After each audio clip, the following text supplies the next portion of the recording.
So I hope everybody enjoyed the cadaver presentations at the end of your lab and your blood vessel eval.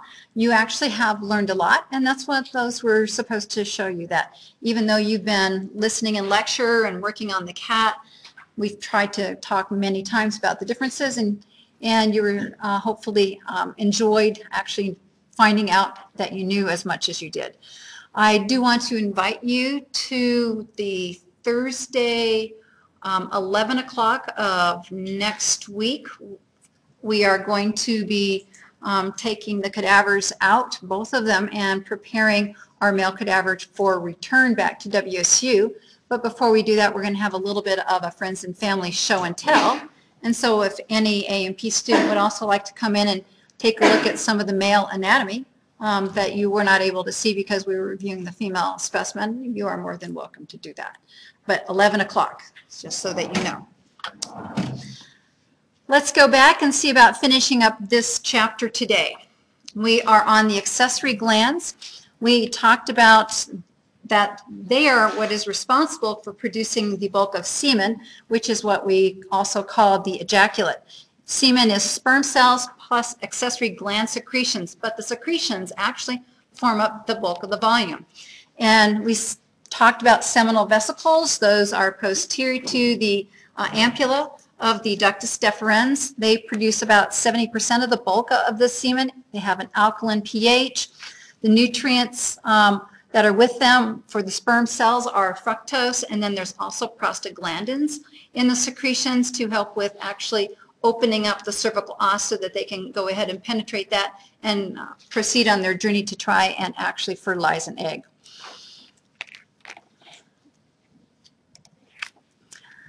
The secretions for the seminal vesicles indeed empty into the ejaculatory duct, also with the contents from the ductus, ampulla of the ductus deferens, therefore mixing with the sperm cells.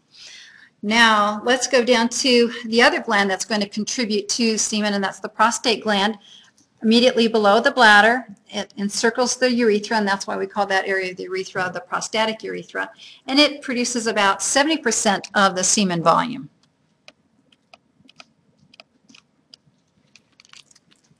It is slightly acidic.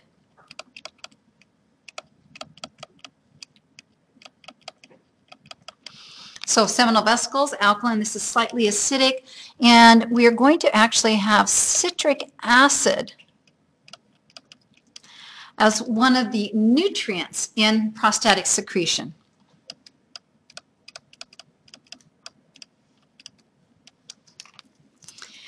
The other thing about the prostate gland, it produces prostate-specific antigen.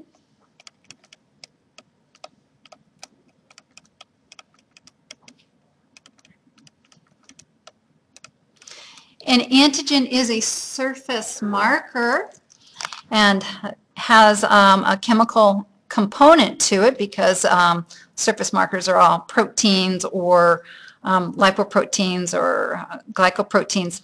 And PSA is what prostate-specific antigen is actually abbreviated as. And what this does is PSA actually helps to liquefy semen after ejaculation.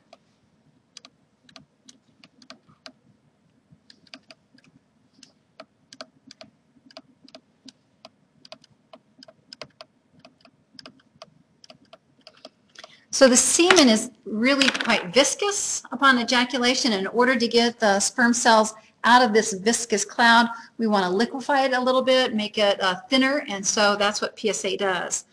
The secretions from the prostate gland actually in the urethra, if you were to be a little tiny cell in there and taking a look around, there are all these little holes or orifices for the ducts all emptying into the urethra of the prostate gland, and so that's how the secretions actually get there.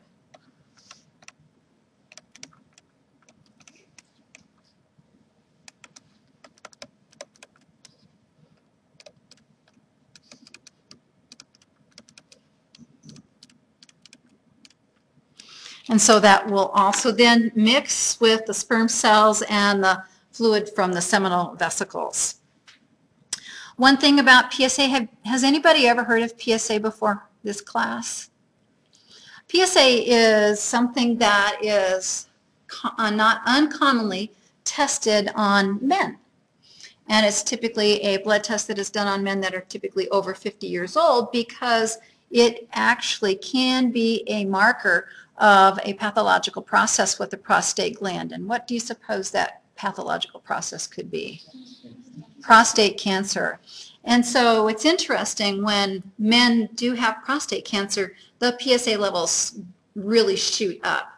There is another condition that can actually cause slight elevations of PSA, but it's only slight elevations, and that is benign prostatic hypertrophy. So older men, the prostate gland will get larger, and it will actually encroach upon the prostatic urethra. And when I say encroach upon that prostatic urethra, what do you think that kind of means? That's right. We have almost like a stricture, a narrowing in this area, and so emptying the bladder is difficult. So BPH, benign prostatic hyperplasia, is going to cause difficulty with voiding or emptying the bladder, but PSAs are nowhere near as high in that situation as they are in prostate cancers. And so if a man does have prostate cancer and they opt to remove the prostate gland, that's a pretty tricky procedure, yes? I mean, you've got a urethra there that you have to keep patent and intact. So they have to shave the prostate out of that area, and men will actually end up with a little bit of incontinence for a short period of time until the urethra heals. And so it will heal from the trauma that it actually undergoes. But after surgery, what they are looking for is they are looking for a PSA level of 0. Because that means, because the PSA comes from prostatic tissue, and hopefully they've removed all the prostatic tissue and get a PSA level of 0. And then they're able to use that to monitor for any possible recurrence of that cancer. So it's helpful for that. It's not a good test unless you are using it for detecting cancer because you're suspicious of it, and then also following the treatment of cancer. Bulbourethral glands, yes? What's a normal average of PSA? What's the normal average of PSA? I'll have to be honest, I don't remember. No. Bulbourethral glands refer to your diagrams. Remember, they're in the urogenital diaphragm. They are lateral to the membranous urethra, and they produce a slightly alkaline, clear mucus.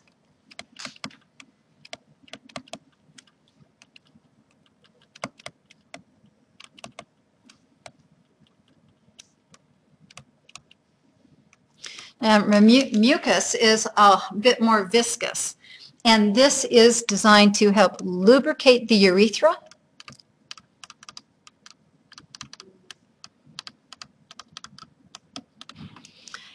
More precisely, the spongy urethra. It is commonly referred to as the pre-ejaculate, and so its slightly alkaline nature will help to neutralize the acidic urethra itself, because our urine typically is slightly acidic. So we'll neutralize the acidic urethra with the slightly alkaline nature of this material, and also lubricate the urethra for the ejaculate itself. The penis with the scrotum makes up the external male genitalia. And with the penis we have an attached root, which we call the crus. The X is silent, of the penis, plus free shaft, also referred to as the body of the penis. At the tip, it is enlarged, and that is referred to as the glans penis.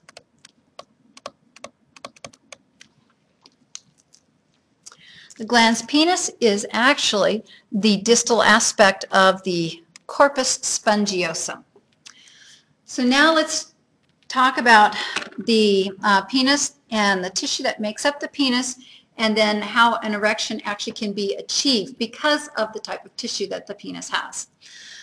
We have 3 columns Corpus is singular and corpora is plural. So we have one corpus and we have two corpora cavernosa.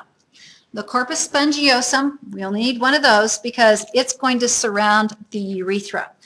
It is going to be what expands distally to create the enlarged tip or the glans penis. And it is designed to keep urethra patent. Patent means open, so that the lumen does not collapse. The corpora cavernosa, paired columns, vascular columns, dorsal to the spongiosum, and considered the major erectile tissue.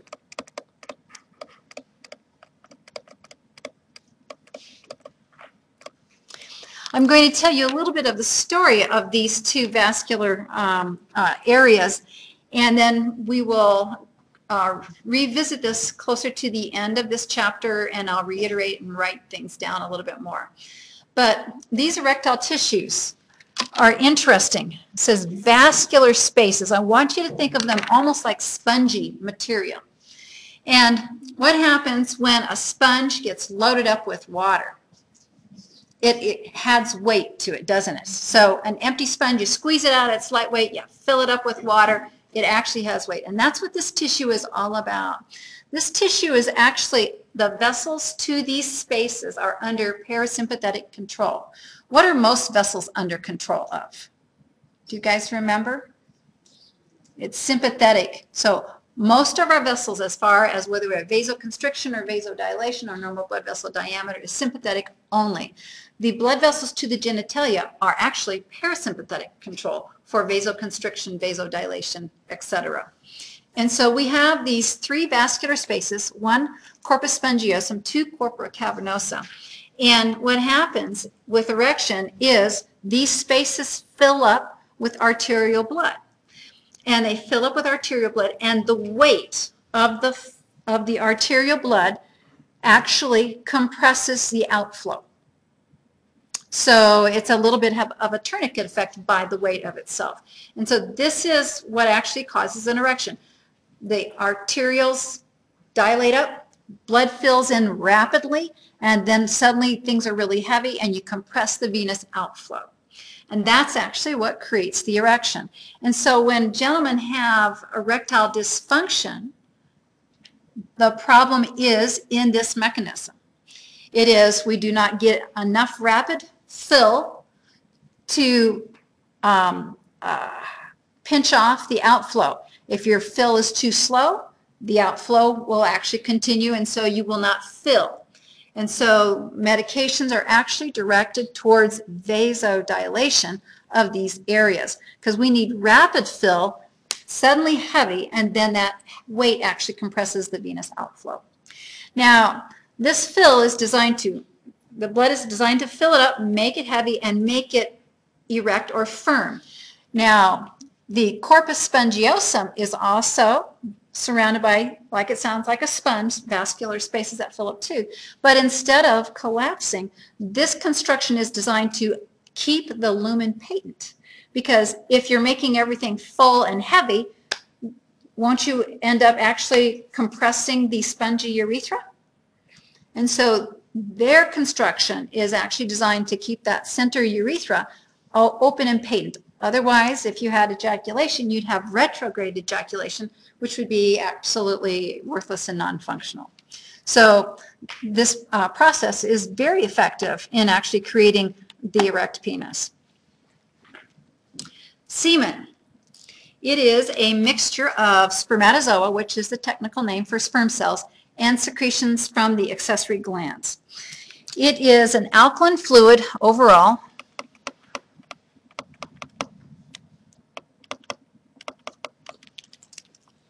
With nutrients and chemicals designed to protect and nourish the sperm cells.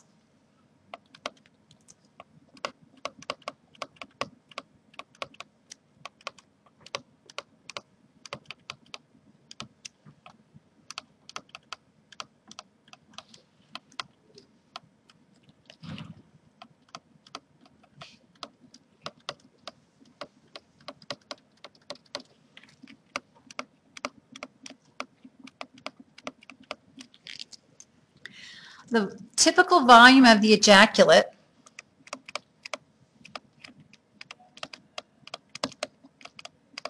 ranges from 2 to 5 mLs or cc's, whichever you prefer.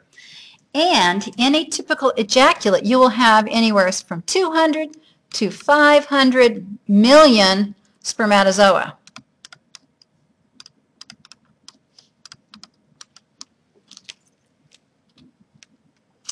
Do you guys know what the population of the United States is?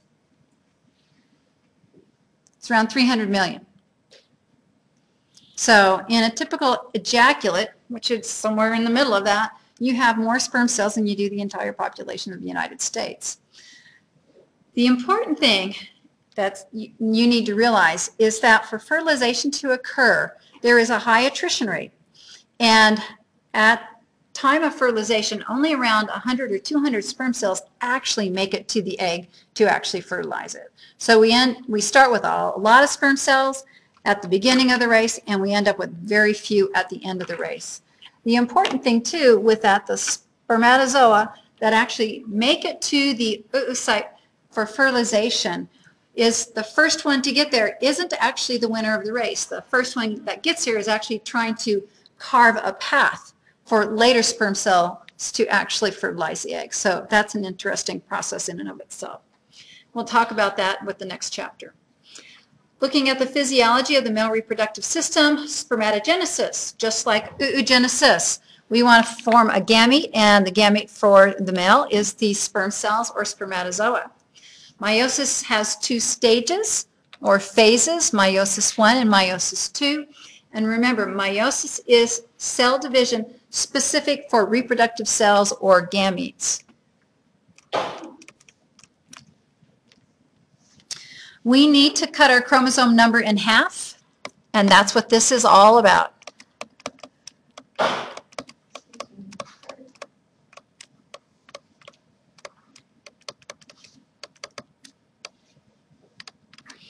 So we start off with 46 chromosomes, and we want to get down to 23. When we have 46 chromosomes, we're called a diploid cell, and when we have 23 chromosomes, we're called haploid. Meiosis 1 is called reduction division. Remember, with this, chromosomes replicate and cell divides.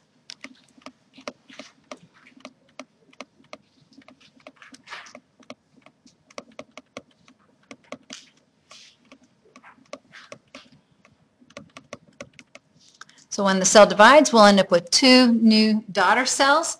And then with meiosis 2, that one is also referred to as equatorial division. We follow meiosis 1. There is no chromosome replication.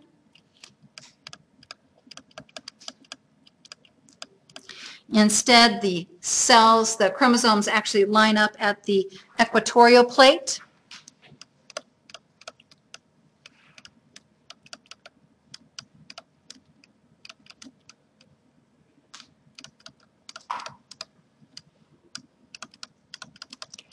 And chromatids separate.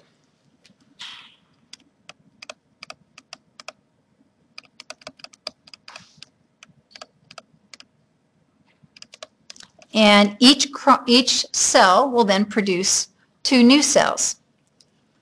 So we end up with a total of 4 new cells with the male system. With the female system, we end up with how many cells? 1 functional cell. We want all of the good stuff to go to 1 functional cell, and that's why we end up with those polar bodies. We want all that cytoplasm and cellular machinery to go to that 1 cell. So spermatogenesis. Let's go ahead and take a look at this process. And again, we want to revisit our first seminiferous tubule histology slide after all of this is done. So seminiferous tubule, this is the wall of the tubule. Okay, so we just have a little segment right there. And spermatogonium, like oogonium, 46 chromosomes, and they are mitotically active. Mitosis means the mother cell creates 2 daughter cells, which are exactly the same as the mother cell. And this is the germ cell layer that is responsible for men having fertility throughout their life after puberty. Because these guys are not like the oogonia of the ovaries. Remember the oogonia? They all turn into primary oocytes. These guys, spermatogonia, they still undergo mitosis. And what happens with this mitotic process, we end up with these two daughter cells right here, one over here and one over here. Do you guys remember our epithelium, stratum basale? Same thing with that process. Stratum basale, one cell undergoes mitosis and pushes one of those new cells, stays at the basal layer, and one goes toward the lumen. That's what happens here. And the one that goes towards the lumen becomes the primary spermatocyte. So what we have to understand, this guy here that it's showing you, he actually stays at the basal layer at the outer wall of the seminiferous tubule. So think of the wall of the seminiferous tubule. If you were to snip it and then lay it out flat, that would be like your basement membrane, and stratum basale, you'd have that mitotically active cell. But one of them has to go towards the lumen, correct, or towards the surface of our epithelium. The one that is shot up towards that lumen automatically is recruited to become a primary spermatocyte. So primary spermatocyte, just like primary oocyte, means that we go into meiosis 1, and when we complete meiosis 1, we are now a secondary spermatocyte. And so that's what this is showing you right here. We're taking a look at this cell now, and we complete meiosis 1. And in doing so, we become a secondary spermatocyte. Secondary spermatocytes always go into meiosis 2. And indeed, here off to the side is meiosis 2. And we don't have any pauses or suspension. We just go through, in the male system, go straight on through it. We don't have any waits or any delay in the process. And so when we complete meiosis 2, secondary spermatocytes enter meiosis 2 and come out as spermatids. In meiosis 1, when it's completed, we are now haploid cells. So secondary spermatocytes are haploid, which is why we see 23 chromosomes here. Spermatids, which are the product of meiosis 2, are also still haploid, which is what we want. We want our chromosome number in half, and now we have them, and we end up with 4 cells. Now, with our 4 spermatids from one meiotically, not mitotically, meiotically active cell, those don't look like sperm cells to me when we take a look at those spermatids. And they aren't. They aren't ready for the process of even going to the epididymis. And so now they need to undergo this process that's off to the side here called spermiogenesis. Spermatogenesis and spermiogenesis are 2 processes here. Spermatogenesis occurs first and makes spermatids, and spermiogenesis grooms the spermatids into actually forming more functional sperm cells. Looking at the top of this spermiogenesis process, here's our spermatid, and we have 2 poles that occur here. One pole is going to create the flagellum, and the other pole is going to create what's called the acrosome or acrosomal cap that it talks about here. Acrosome cap, and then here's our developing flagellum. And so that's what we're doing. We're grooming that cell, and we're getting rid of excessive cytoplasm because it's too heavy and bulky to carry. We want something that's designed to go from point A to point B with a lot of power to it. That power is due to mitochondria that's actually populating the mid-piece.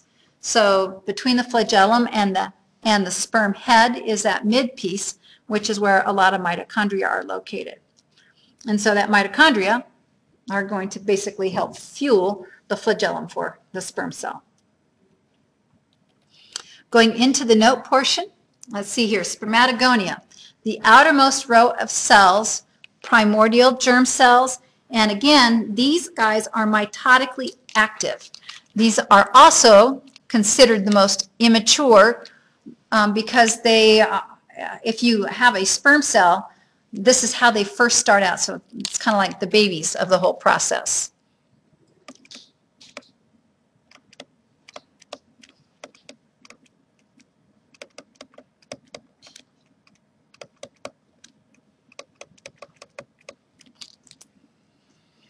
So mitotically active means a bunch of precursor cells.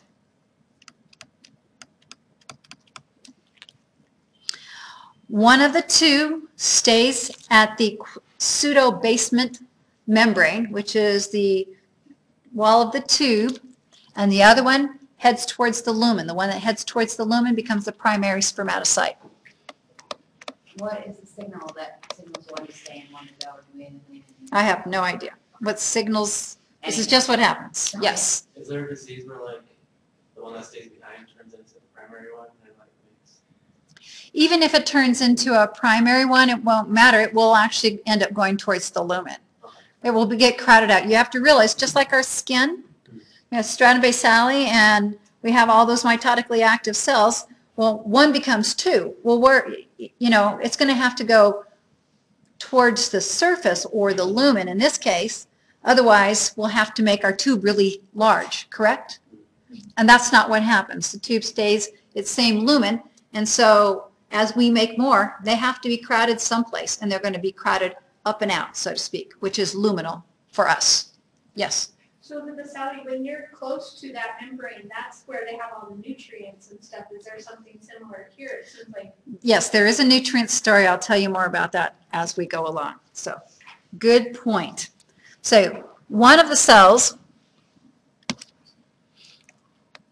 becomes the primary spermatocyte. Primary spermatocyte doesn't stay with the wall. Primary spermatocyte starts heading towards the lumen. So primary spermatocyte always enters meiosis 1 and completes. So when it completes, we'll have two cells, which are called secondary spermatocytes.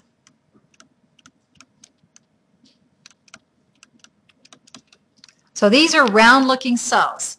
Secondary spermatocytes enter meiosis 2 and completes this process. There's no delay, goes right through it. When each cell completes it, each cell will produce two cells, then we will actually have spermatids. So you're actually getting 4 cells.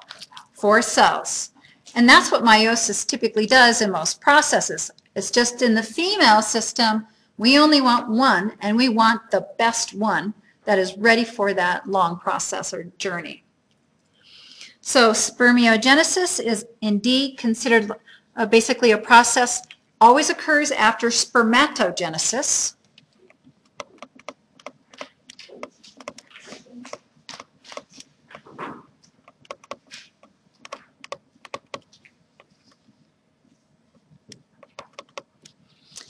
And is going to be streamlining our spermatid.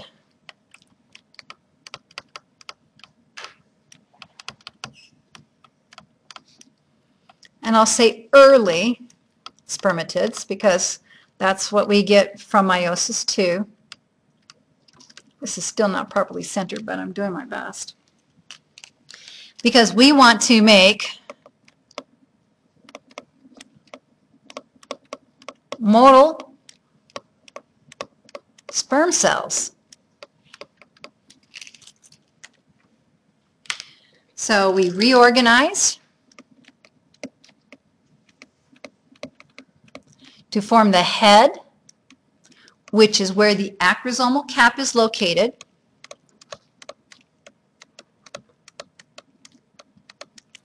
midpiece,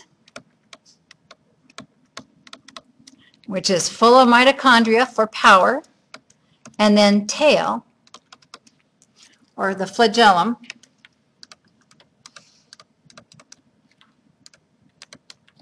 for motility or movement. So nutrients.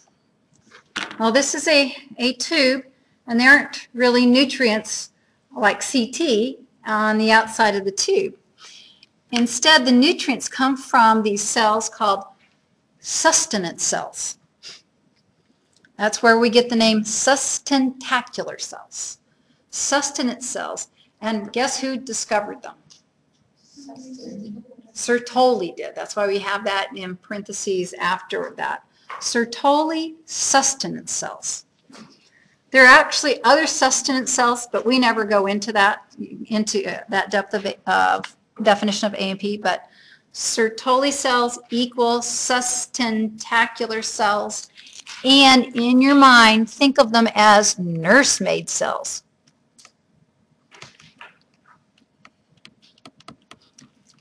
What do nursemaids do? They take care of the babies, right? They feed them, they take care of them, they nurture them, they help them grow. That's what Sertoli or sustentacular cells do. And so these are very large cells that extend from the basement membrane of the tubule wall into the luminal area. So they actually start at basement membrane,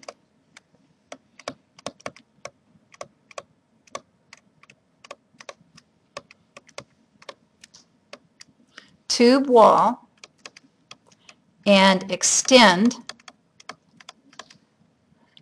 towards the lumen. And these guys are big cells because they have a big job. And that's what I'm going to do right now. I'm going to draw cross-section of a seminiferous tubule, and I'm going to show you that they basically start right here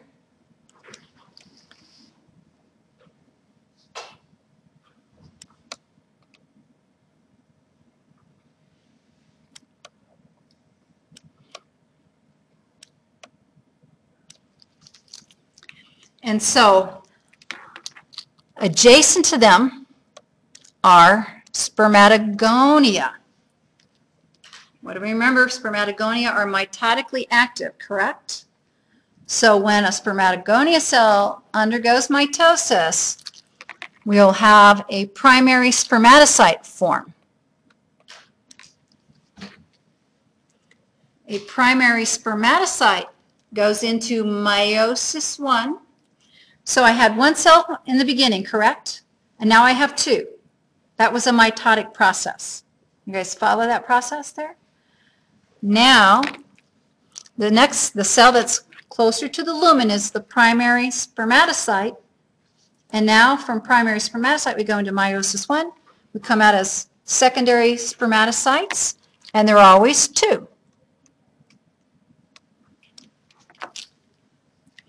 Secondary spermatocytes go into meiosis 2, complete that as early spermatids, and from each one we get 2, so we'll end up with 4. And those are round cells, and then we go through the process of spermiogenesis before we end up with the basic sperm morphology or anatomy there. And so when you take a look at the cross-section of a seminiferous tubule, you know these big cells with big nuclei are sustentacular cells.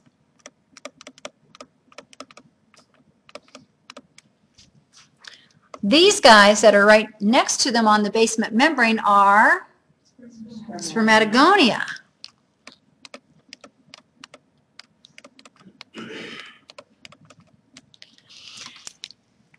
The next row up is primary spermatocyte. The next row is Secondary spermatocyte. And this is how you draw, you know, your cartoon rendition for histology. And then spermatids and sperm cells, which you can also say spermatozoa too. So that's the actual histology that we actually have there. We'll look back at this, or do you want, shall we go right now since we talked about it? And go to the cross-section of the seminiferous tubule right here.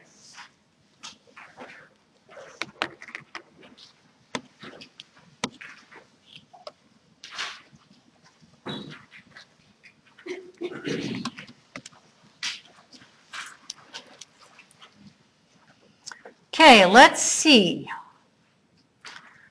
Well, we know where the lumen is, and now we're trying to look for a cell that has a fairly generous nucleus to be our Sertoli cell. And the nucleus typically is kind of a long nucleus. And so what I want you to realize is this nucleus, oh, darn it, I am off. Sorry, guys. Oh. Don't you love it when technology works? Okay. The Sertoli cell nucleus is related, sorry people, is this guy here. And I can tell you by looking at this guy and this guy are Sertoli cells. Now the nucleus is not exactly on the basal aspect of things.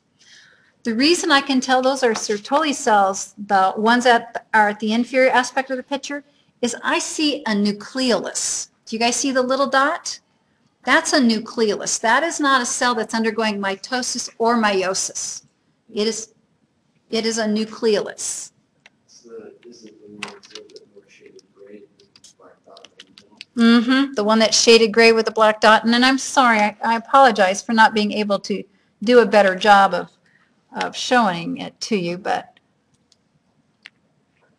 at the end of my little faux, I don't even know if you can see the eraser, in that area, I can try to put a line to it, right before, right there. That's a Sertoli cell. Do you see the nucleus is kind of long on that cell? And then it has a little dot in it. Remember, the little dots in a nucleus is always a nucleolus. Not mitotically active, not undergoing meiosis. So I can tell you that's a Sertoli cell. The spermatogonia cells are going to, I'm going to call this guy, well, how about that guy up there, or this guy here? Cells that look, well, that one doesn't do a very good job. Sorry, people. I apologize for my sad pointer here.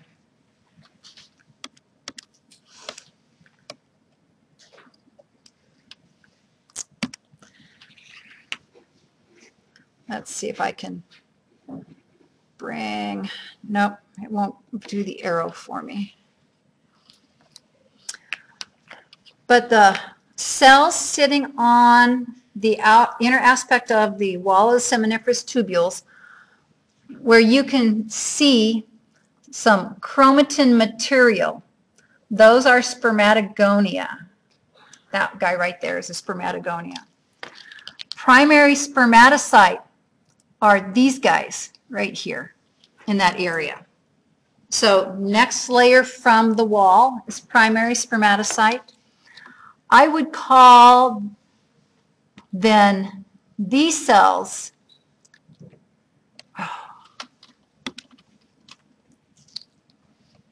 in this next area, not including that little bit of Sertoli cell that I actually wrangled in, secondary spermatocytes.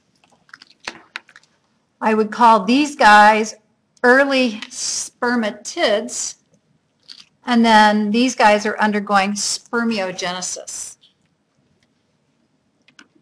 So take your time after class and take a look at this and see if you can spermatogonia, primary spermatocytes, secondary spermatocytes, early spermatids, and then sperm cells that have undergone spermiogenesis.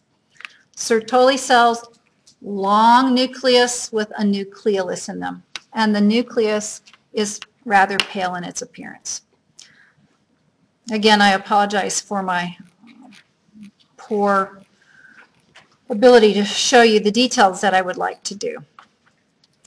One of the things that's really super important about our sustentacular or Sertoli cells is they are responsible for forming what is called the blood-testis barrier. This blood-testis barrier is responsible for isolating the contents of the lumen from your immune system.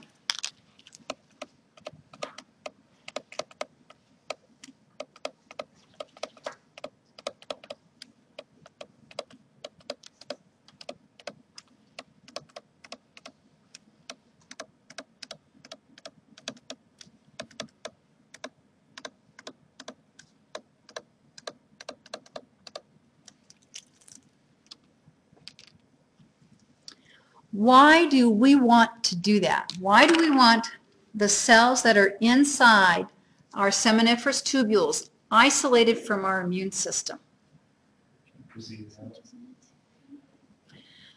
Take a look, how many chromosomes are in all of your cells except for red blood cells? 46. How many chromosomes are in these spermatids? 23. Does that look like you? No. So the contents of the lumen are foreign material as far as the immune system is concerned. And the Sertoli cells create the blood-testis barrier. So as long as Sertoli cells are healthy and functioning, they help the sperm cells to mature and grow, go through from primary spermatocytes all the way through to spermatids, and they also protect them from the immune system. And so if you have a man that has no spermatogenesis occurring inside his seminiferous tubules and he's past puberty, what does that tell you? Autoimmune process, dysfunction or malfunction of the Sertoli cells or sustentacular cells. You'll have to pardon me. I like to use the old name Sertoli cells because it's so much easier to say actually than sustentacular cells. So I will say that a lot, but you do need to know them both. So this prevents autoimmune infertility. Correct? The other thing about Sertoli cells, since they are creating nutrients in the testicular fluid, they will also put nutrients and create additional medium for transport of the sperm cells through the reteat testes and efferent ductules into the epididymis. So testicular fluid will contain nutrients plus fluid for transport.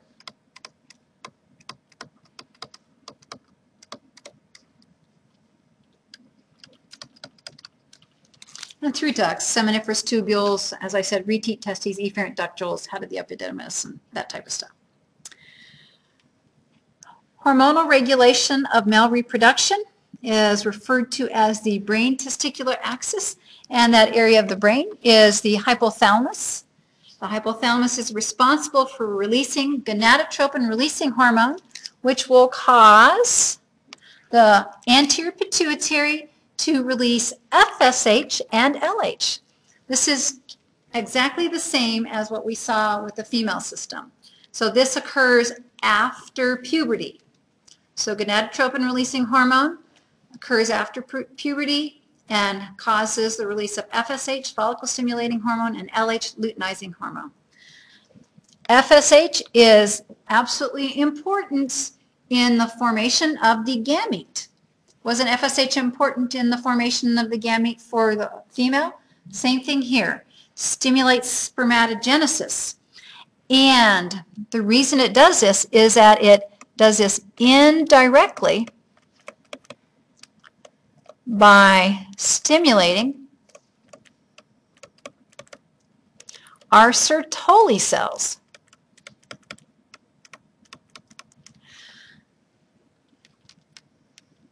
Sertoli cells, they're big players in this whole process. Form the blood testicular barrier. They provide nutrients and for the developing sperm cells, and they also provide fluid so that the more mature ones can actually leave the seminiferous tubules. But they also control spermatogenesis. They are the ones that say yes, spermatogenesis occurs, or no, spermatogenesis does not occur. So FSH stimulates spermatogenesis by stimulating the Sertoli cells to do their job, which is support and provide more sperm cell production or meiosis. LH, luteinizing hormone, is interesting in that it is responsible for actually testosterone production. So testosterone production does not occur in the seminiferous tubules. It occurs in the cells of the interstitial areas.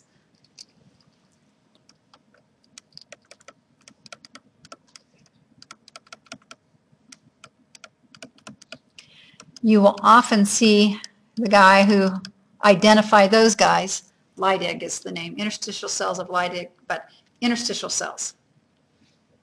So LH is only going to cause testosterone production because it stimulates those interstitial cells.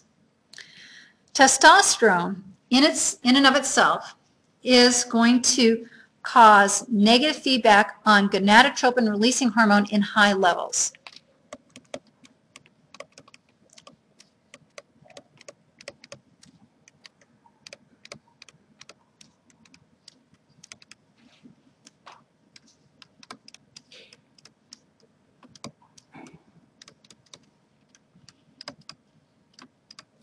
So gonadotropin-releasing hormone is responsible for FSH, which is responsible for the development of sperm cells, and responsible for LH, which is responsible for testosterone production. Now, high levels, so what this means is that as GnRH is released, FSH and LH is released, and so we have spermatogenesis and we have testosterone production. Testosterone production peaks and gonadotropin-releasing hormone starts to go down. So what happens to testosterone levels? Starts to go down. What happens to gonadotropin-releasing hormone?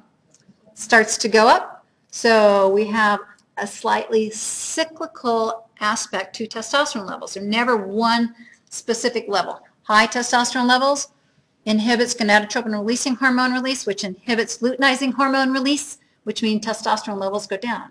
Now, what if a man is taking exogenous testosterone? Exogenous means I'm administering testosterone that's not made by me to my body. Who does that? Steroid abusers, bodybuilders, right? So they give themselves testosterone. What happens to their gonadotropin-releasing hormone levels? Hits the floor. What happens to spermatogenesis? Hits the floor. What happens to testicular volume? Gets small.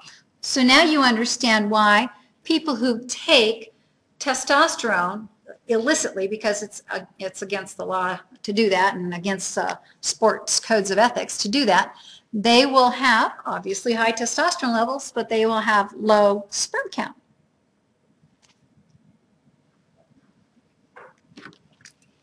Remember, testosterone has negative feedback on gonadotropin-releasing hormone, which is responsible for the release of FSH and LH.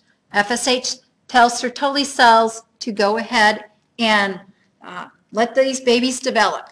The other thing, though, that the Sertoli cells need in order to promote spermatogenesis is testosterone. So Sertoli cells respond to FSH and testosterone. So final trigger in spermatogenesis.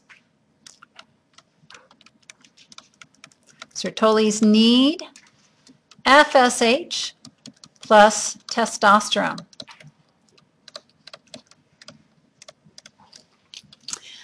Testosterone is known as an anabolic steroid. That means it helps you make muscle mass, maintains male sex characteristics, deep voice, hair pattern, etc., and controls sex drive.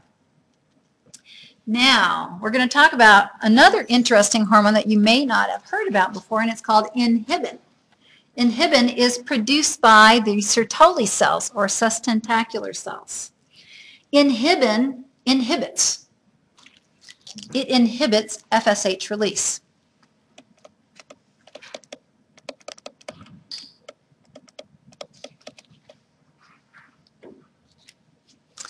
If you don't have FSH, what do you know about spermatogenesis? Goes away. You have to have adequate FSH levels and adequate testosterone levels to have normal spermatogenesis.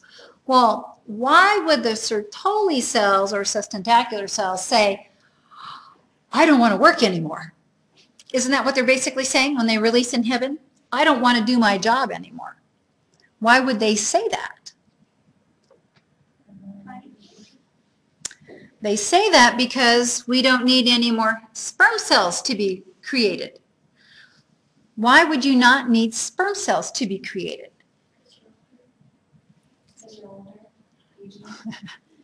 Nope, older men, younger men, they all want sperm cells. A lot of them are fathering kids at 70, 80 years old. I don't know why, but they are. No. You have enough. Why would you have enough or more than enough, shall we say? Have you ever heard of the term called abstinence? I know you have. I'm just teasing you guys on that one. Okay. But abstinence. So abstinence means no sexual activity. None. Zero. Zip. Well, if you have no sexual activity, what do you know is building up? Sperm cells. Well, they're not going anywhere. Why do we need to make more? Correct? That's what Sertoli cells do. They say, hey, they're not leaving. They're like a kid that you can't get rid of, you know. They're not leaving, so we don't need any more. And we are going to release inhibin to inhibit FSH. Did you notice I said just FSH? So LH is not inhibited, correct? What does that mean about testosterone levels? They're normal. So it only inhibits FSH release. So this causes decreased spermatogenesis,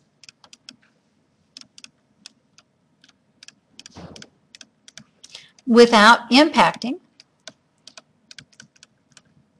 T for testosterone levels.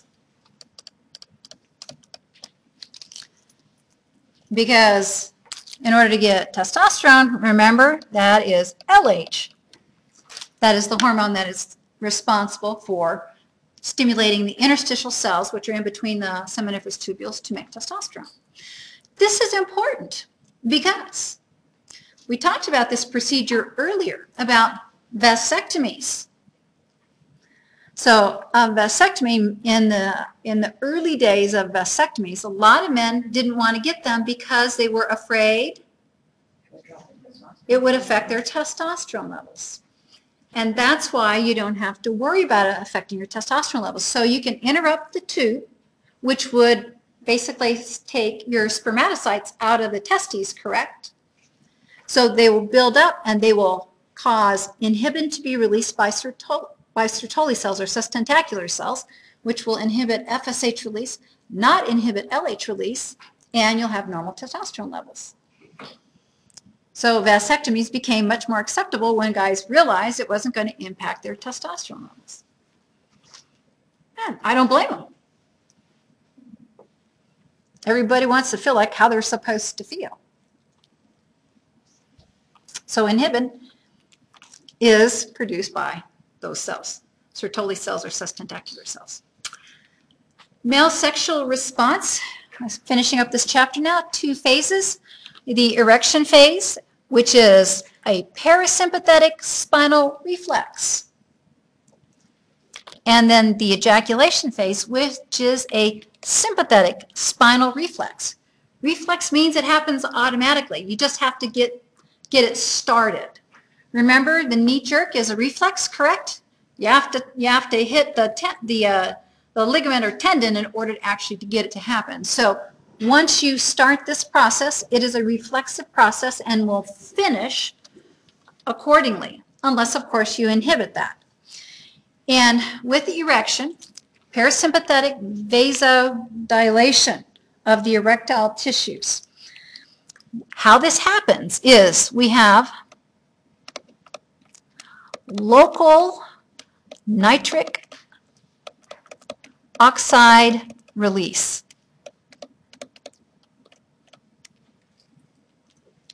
This will cause vasodilation of our arteries, arterioles that feed into the vascular tissue of the penis. So they open up, blood flows into vascular spaces, engorgement, and weight of this compresses venous outflow.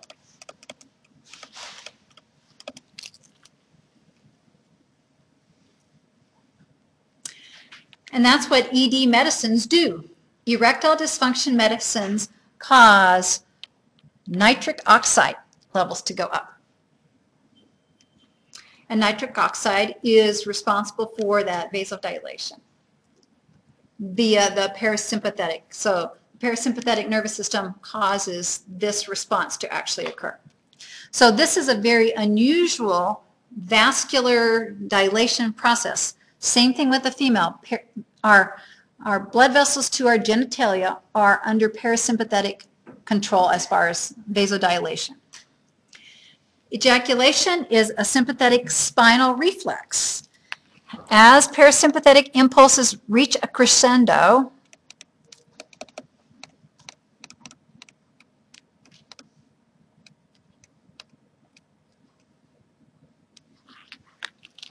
or critical level, that way you don't have to worry about spelling it wrong, which is a high peak. This then causes the sympathetic reflex to start, which will cause peristalsis in the duct system.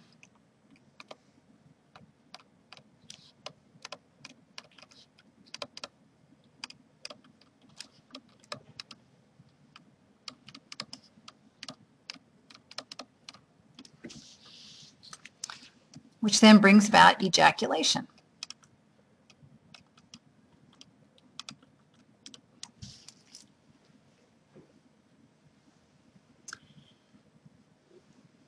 The thing after ejaculation that occurs is called the refractory period, that time frame.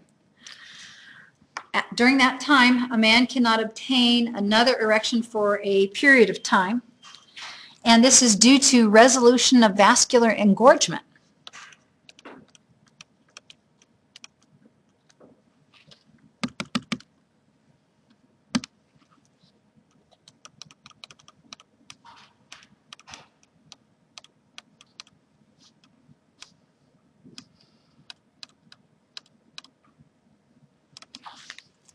This takes time before another cycle can begin.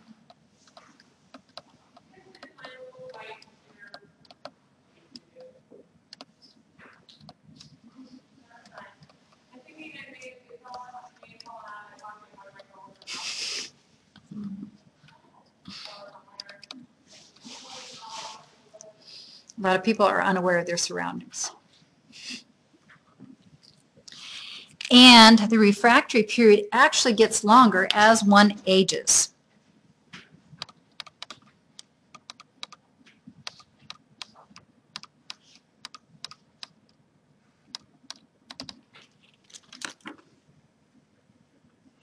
Women do not have a refractory period. The vascular engorgement is nowhere near as large for their genitalia as it is for the men.